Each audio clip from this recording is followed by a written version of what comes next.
సరదాగా కొన్ని విషయాల గురించి ప్రకృతిలో ఉన్నాం కాబట్టి నిశ్శబ్దంగా గాలి కావచ్చు, పక్షుల యొక్క శబ్దం కావచ్చు, ఇవన్నీ మనకి వినిపిస్తున్న పరిస్థితిలో ఇలాంటి నిశ్శబ్దంలోనే కొన్ని వాస్తవాలు బయటకు వస్తాయి. ఇలాంటి నిశ్శబ్దంలో ఉన్నప్పుడే మనకి వాస్తవాలను ఆలోచించే స్థితిని మనకి ఏర్పడుతుంటుంది. మనం జీవితంలో కూడా పరిగెడుతూ ఉంటాం, ఏదో మాటకి మాట మాట్లాడుతుంటాం జీవితంలో రకరకాల పరిస్థితుల్లో. కానీ నిశ్శబ్దంగా కూర్చొని ఆలోచించాల్సిన పరిస్థితి మనం ఎప్పుడు కూడా ఆలోచించం. అలా ఆలోచించక ఉన్న పరిస్థితిలో అనేక సమస్యలు కూడా మన జీవితంలో వస్తూ ఉంటాయి.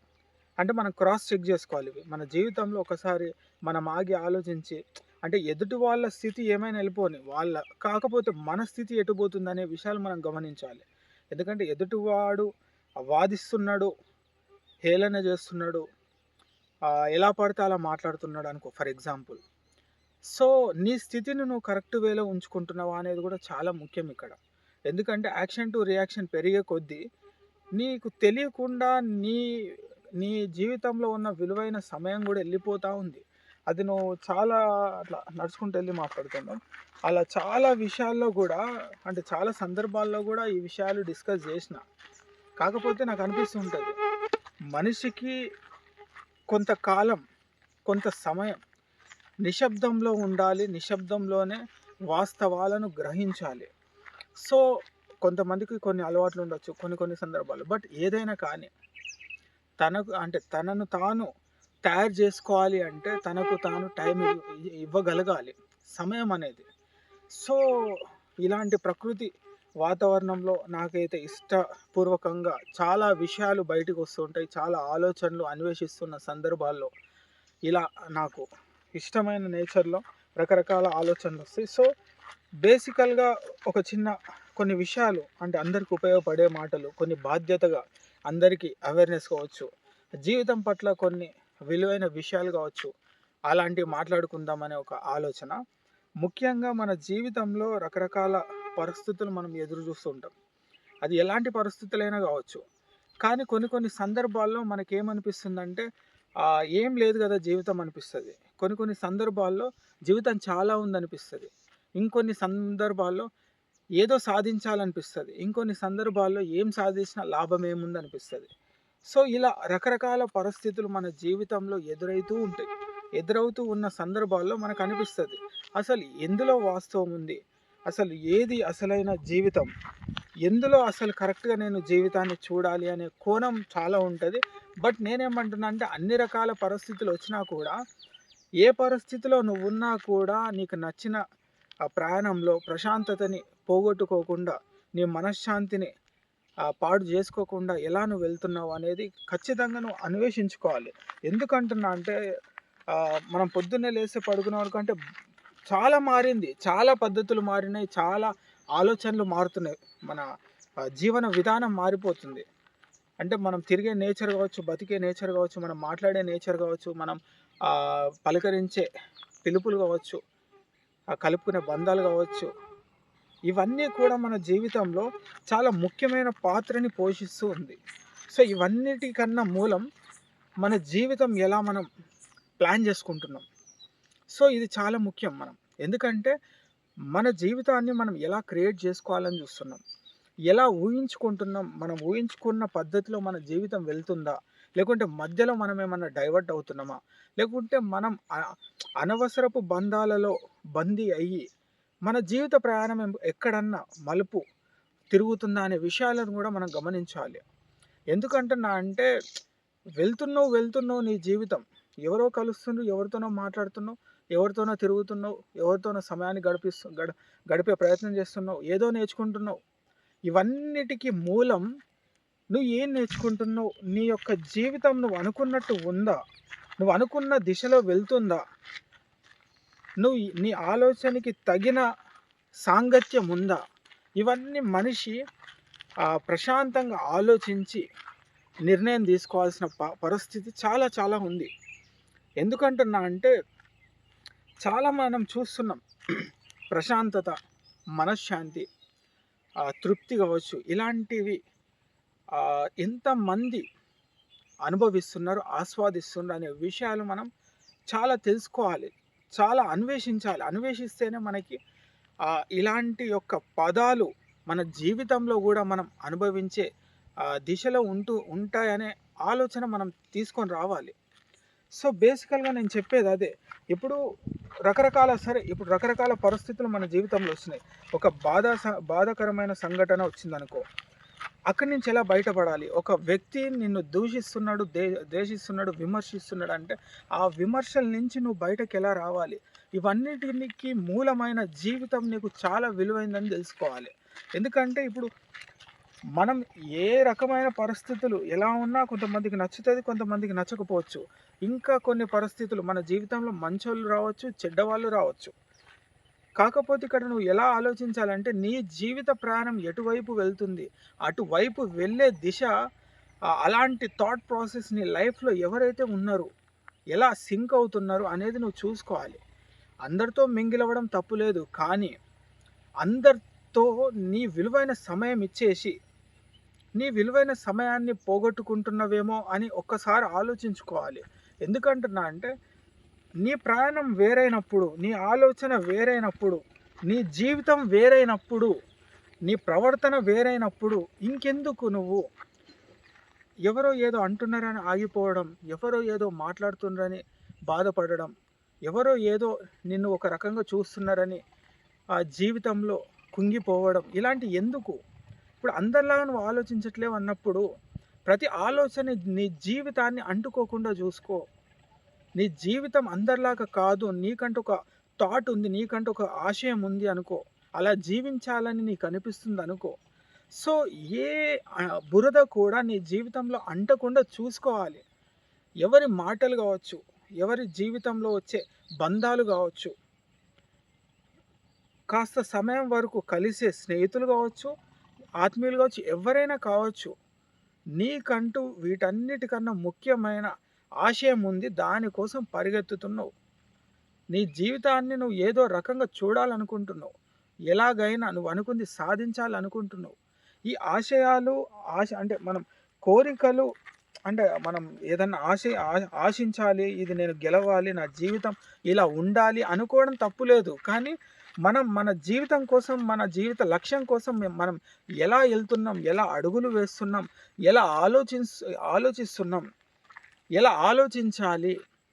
ప్రతి చిన్నదానికి మన మెంటల్ మైండ్ అనేది వీక్ అవుతుంది, డైవర్ట్ అవుతుంది, మన మనసు మన కంట్రోల్లో లేకుండా అవుతుంది. మన యొక్క సమయము తెలియకుండానే రోజులు గడిచిపోతున్నాయి. సో ఇంత పెద్ద జీవితం అని మనం అనుకుంటున్నాం, కానీ అంత పెద్ద జీవితంలో ఇప్పటి వరకు మనం ఏం చేస్తున్నాం, ఎలా సాధిస్తున్నాం, ఎలా బతుకుతున్నాం, ఎలా అంటే దాని యొక్క జీవితాన్ని ఎలా ఆస్వాదిస్తున్నాం, ఇప్పటి వరకు మనం ఏం చేసినామని మనల్ని మనం ప్రశ్నించుకుంటే చాలా తక్కువ మంది సమాధానం చెప్తారని నేను అనుకుంటున్నా. సో జీవితాన్ని చాలా బాగా అర్థం చేసుకోవాలంటే వెరీ సింపుల్ లైఫ్ అనేది పెద్దగా అనేది ఆలోచించకు. Every second, every minute, every day, every month, every year ఎలా ఆస్వాదిస్తున్నావు లైఫ్ని. ఇప్పుడు సింపుల్, నువ్వు ఇప్పుడు ఏ పరిస్థితిలో ఉన్నావో తెలియదు, ఏం పని చేస్తున్నావో తెలియదు, ఎటు వెళ్తున్నావో తెలియదు, ఎక్కడ ట్రావెల్ అవుతున్నావో తెలియదు, ఎవరితో ఉన్నావో తెలియదు, ఏ ఆలోచనలో ఉన్నావో తెలియదు. నీ మనసు చాలా ప్రశాంతంగా ఉందా? నీ ఆలోచన నువ్వు అనుకున్న జీవితం పట్ల ప్రయాణిస్తుందా? నీ అడుగులు నువ్వు అనుకున్నట్టు వెళ్తుందా? ఒక్కసారి మనల్ని మనం ఒక్కసారి ప్రశ్నించుకోవాలి, అన్వేషించుకోవాలి, ఆలోచించాలి. అనుకున్న విషయాలను తెలుసుకున్న విషయాలను ఆచరించాలి. జీవితాన్ని ప్రశాంతంగా జీవించడానికి చాలా దారులు ఉన్నాయి, కానీ మనకి తెలియకుండా ఆ దారి మనకి క్లోజ్ చేసేసుకొని అనేక దారులలో ప్రయాణిస్తున్నాం.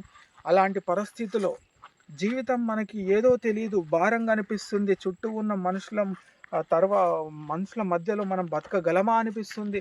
ఇలాంటి రకరకాల పరిస్థితులు మన జీవితంలో తెలియకుండా ముళ్ళుల్లాగా కుచ్చుకునేసరికి అయ్యో నా జీవితం ఏంది ఇంత భారంగా ఉంది, ఇంత భయంగా ఉంది, తర్వాత నా జీవితం ఎటువైపు వెళ్తుంది అని రకరకాల ప్రశ్నలకు సమాధానం తెలియకుండా మనం ఆగిపోయిన మనుషులు ఎంతోమంది ఉన్నారు. సో, జీవితాన్ని అర్థం చేసుకోవాలి. What is life? అసలు జీవితాన్ని ఎలా అర్థం చేసుకోవాలి? అసలు జీవితం అనే ఒక విలువైన విషయానికి మూలం ఏంటి?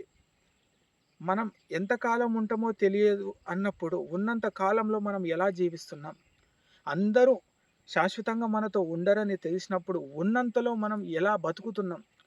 ఏది మనకి శాశ్వతం కాదు, ఏది వెంట రాదు అని తెలిసిన తర్వాత, మన చుట్టూ ఉన్న పరికరాలు కావచ్చు, మన చుట్టూ ఉన్న ఏ విషయాలు కావచ్చు, మనం ఎలా ఉంటున్నాం, ఎలా చూస్తున్నాం, ఎలా దాన్ని క్యాచ్ చేస్తున్నాం అనేది ప్రతీదీ కూడా మనం ఆలోచిస్తే, అర్థం చేసుకుంటే జీవితం చాలా చాలా ప్రశాంతంగా అద్భుతంగా ఉండే అవకాశాలు కూడా ఉంటాయి.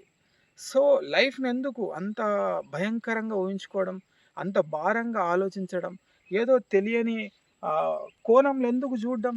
కొంచెం లైఫ్‌ని చాలా న్యాచురల్‌గా, ఆర్టిఫిషియల్‌గా కాకుండా చాలా న్యాచురల్‌గా, చాలా సింపుల్‌గా, హ్యాపీగా ఉండడానికి ప్రయత్నిస్తే మళ్ళీ వస్తామో తెలీదు, మళ్ళీ ఇంకోటి ఉందో తెలీదు, ఇప్పుడేం జరుగుతుందో తెలీదు, అయిపోయిన దాని గురించి మళ్ళీ మార్చలేమని తెలుసు. ఇవన్నీ క్లారిటీ ఆఫ్ థాట్స్ మన మైండ్లో ఉన్న తర్వాత కూడా మనం ఎందుకు ప్రజెంట్ సిచ్యువేషన్స్లో మనం ఎలా డీల్ చేస్తున్నాం, ప్రజెంట్ సిచ్యువేషన్స్లో మనం ఎలా స్టెప్ తీసుకుంటున్నాం, ఎలా ఉండాలి అంటే ప్రతిదీ కూడా అంటే బ్యాగేజ్ ఎక్కువ నింపుకోకు. జరిగిపోయిన అన్ని నీ మైండ్లో పెట్టుకొని ఎప్పుడు ఏదో జరుగుతుందేమో అన్నట్టుగా నీ మనసులో బరువుని పెట్టేసుకొని తెలియకుండా నీ మనసుని, నీ మైండ్ని చాలా మటుకు డస్ట్‌బిన్‌లా తయారు చేసుకుంటున్నారు. దానివల్ల ఏమవుతుందంటే మనసు నీకు భారం అయిపోతుంది, నీ జీవితము చాలా భయంగా తయారవుతుంది. So, it simple. లోపల ఉన్న చెత్తను తీసేయి, లోపల ఉన్న చెడు ఆలోచనలు తీసేసేయి, నీ మనసుని శుద్ధి చేసుకో. ప్రతి చోట, ప్రతి వ్యక్తుల దగ్గర, ప్రతి ఒక్క బంధంలో, ప్రతి ఒక్క పనిలో, ప్రతి ఒక్క ప్రయాణంలో జీవితం ప్రశాంతంగా సాగిపోయే ఒక దారి ఉంటుంది. దానికోసం ప్రయాణించండి, దానికోసం అన్వేషించండి. ఖచ్చితంగా ప్రశాంతంగా జీవించే ఒక మార్గం మీకు ఖచ్చితంగా దొరుకుతుంది. నిశ్శబ్దంలోనే వాస్తవం బయటకు వస్తాయి, వాస్తవాలను అన్వేషించవచ్చు. సో, సెల్ఫ్గా నీ యొక్క మనసుని శుద్ధి చేసుకో, నిశ్శబ్దంగా ప్రశాంతంగా ఆలోచించుకో. నీ నీ దగ్గర ఏం జరుగుతుంది, నీ చుట్టూ ఏం జరుగుతుంది, నువ్వు అనుకున్నట్టు వెళ్తుందా? అప్పుడప్పుడు అందరికీ టైం ఇచ్చే నువ్వు నీ కోసం నువ్వు టైం ఇవ్వగలిగితే నీకు ఏం చేయాలి, ఎలా మార్చుకోవాలి, ఎలా ముందుకెళ్ళాలి, అంత ప్రశాంతమైన వాతావరణాన్ని ఎలా క్రియేట్ చేసుకోవాలో తెలుస్తుంది. సో, క్రాస్ చెక్ చేసుకోవాలి. మనల్ని మనం ప్రశ్నించుకుంటేనే వాటికి సమాధానం అన్వేషించవచ్చు.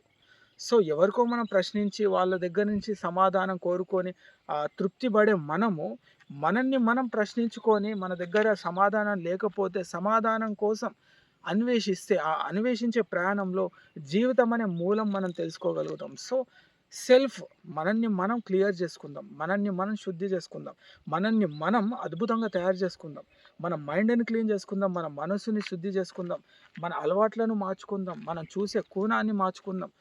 ఎందుకు అన్నీ మారాలనుకుంటాం? మనల్ని మనం ఒక అద్భుతంగా తయారు చేసుకోగలిగితే ప్రశాంతమైన జీవితాన్ని చాలా మటుకు నువ్వు అనుభవించగలుగుతావు, ఆస్వాదించగలుగుతావు, నువ్వు అనుకున్నది ఆచరించగలుగుతావు. సో, లైఫ్ని కొంచెం ఇంకో కోణంలో చూడు, కొంచెం ఇలా ఆలోచిస్తే బాగుంటుందని అంటే నేను ఇలానే ఆలోచిస్తున్నా, ఇలానే జీవిస్తున్నా, ఇలా నేను మాట్లాడే ప్రతి మాటలు కూడా నా జీవితంలో నేను అప్లై చేసుకున్న తర్వాత లైఫ్ని చాలా పీస్ఫుల్గా, చాలా ప్రశాంతంగా, చాలా పాజిటివ్గా నేను చూడగలుగుతున్నా. సో, నేను అనుభవిస్తున్న ఈ స్థితిని, ఈ పరిస్థితిని, ఈ అద్భుతమైన సమయాన్ని, అద్భుతమైన మాటల్ని పంచుకోవాలనే ఒక ఉద్దేశంతో ఒక్కసారి నిశ్శబ్దంగా ఆలోచించండి, వాస్తవాలను తెలుసుకోండి. వాస్తవాలు తెలుసుకున్న తర్వాత జీవితం ఎంత ప్రశాంతంగా ఉంటుందనేది అనుభవించండి.